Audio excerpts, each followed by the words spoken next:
क्या आपने कभी सोचा है कि हैकर्स असल में क्या करते हैं?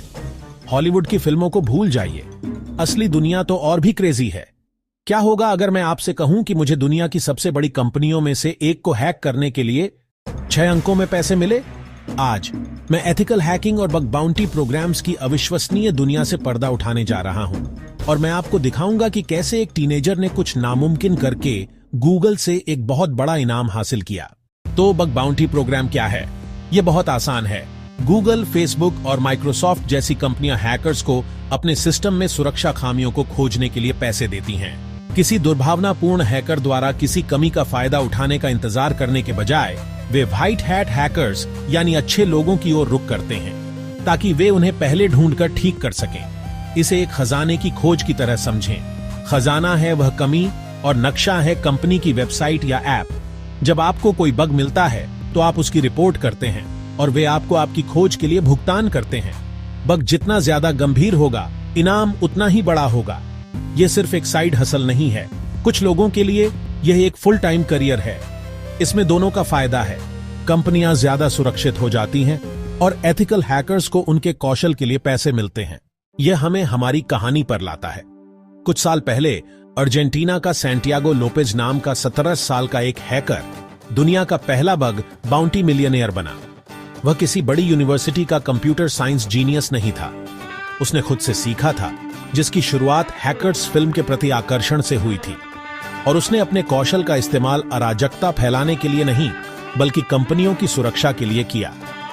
फिनलैंड का एक और युवा एथिकल हैकर, सिर्फ 10 साल का, ने इंस्टाग्राम में एक ऐसा बग ढूंढा जिससे वह किसी के भी कमेंट्स डिलीट कर सकता था, यहां तक कि जस्टिन बीबर के भी।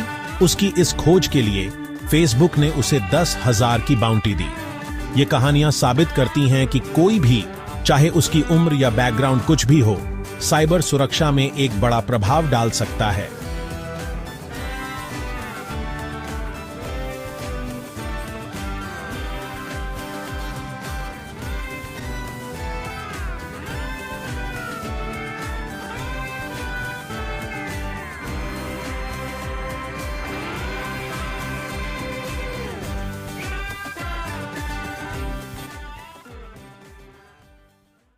अब आप शायद सोच रहे होंगे, वे इन बग्स को ढूंढते कैसे हैं? हालांकि मैं आपको यह नहीं दिखा सकता कि गूगल को कैसे हैक किया जाए, लेकिन मैं आपको एक सुरक्षित, नियंत्रित वातावरण में इस प्रक्रिया के बारे में बता सकता हूं। Step 1, reconnaissance. यह इलाके की रेकी करने जैसा है। आप वेबसाइट या ऐप के बारे में जानकारी इकट्ठा करने के लिए टूल्स का उपयोग करते हैं। आप यह देखते हैं कि यह कौन सी टेक्नोलॉजी का उपयोग करता है, कौन से सब डोमेन मौजूद हैं और यह यूजर इनपुट को कैसे हैंडल करता है। स्टेप 2, कमजोरियों की जांच करना। हम आम कमजोरियों की तलाश करने जा रहे हैं। इनमें से सबसे प्रसिद्ध है क्रॉस साइट स्क्रिप्टिंग, XSS। इसमें एक हैकर किसी वेबसाइट में दुर्भावनापूर्ण कोड इंजेक्ट कर सकता है। हम इसे दिखाने के लिए इस सुरक्षित प्लेटफॉर्म का उपयोग करेंगे। देखें कि यह सर्च बार मेरा इनपुट कैसे स्वीकार करता है। अगर मैं यहां कुछ बेसिक कोड टाइप करूं, shows a simple XSS payload that makes an alert pop up। देखिए, मैंने अभी दिखाया है कि यह वेबसाइट XSS के प्रति वल्नरेबल है। Step 3, responsible disclosure. यह एक एथिकल हैकर के लिए सबसे महत्वपूर्ण कदम है। आप बग का और फायदा नहीं उठाते या दुनिया को नहीं बताते। इसके बजाय आप कंपनी के लिए एक विस्तृत रिपोर्ट बनाते हैं।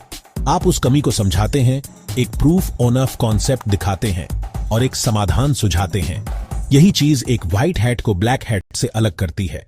हमें असली जानकारी देने के लिए मैंने एक पेशेवर बग बाउंटी हंटर को बुलाया है। हमारे साथ जुड़ने के लिए धन्यवाद। बहुत से लोगों के लिए यह करियर अविश्वसनीय लगता है। आप जो करते हैं उसके बारे में सबसे बड़ी गलतफहमी क्या है? सबसे बड़ी गलतफहमी यह है कि हम सब अंधेरे में छिपे अपराधी हैं। सच्चाई यह है कि बग बाउंटी कम्युनिटी उन लोगों का एक वैश्विक नेटवर्क है जो इंटरनेट को सुरक्षित बनाने का जुनून रखते हैं। यह समस्या समाधान और सहयोग के बारे में है, विनाश के बारे में नहीं। जो कोई शुरू करना चाहता है, उसे आप क्या एक सलाह देंगे? बुनियादी बातों से शुरू करें। नेटवर्किंग, वेब एप्लीकेशन और आम कमजोरियों के मूल सिद्धांतों को जानें। और सबसे महत्वपूर्ण बात, सुरक्षित, कानूनी प्लेटफॉर्म पर अभ्यास करें। हैकरओन और बग क्राउड जैसी कंपनियां शुरू करने के लिए बेहतरीन जगहें हैं। यह एक सफर है, और आपके द्वारा पाया गया हर छोटा बग एक जीत है। जीत। तो यह थी पूरी बात। एथिकल हैकिंग की दुनिया असली है, ये रोमांचक है और ये अच्छाई के लिए एक शक्तिशाली ताकत है। आपको हीरो बनने के लिए पैसे मिल सकते हैं, विलेन बनने के लिए नहीं। अगर आपकी इसमें दिलचस्पी है तो सीखना शुरू करें। अगला बड़ा बग और अगला बड़ा इनाम आपका इंतजार कर रहा हो सकता है।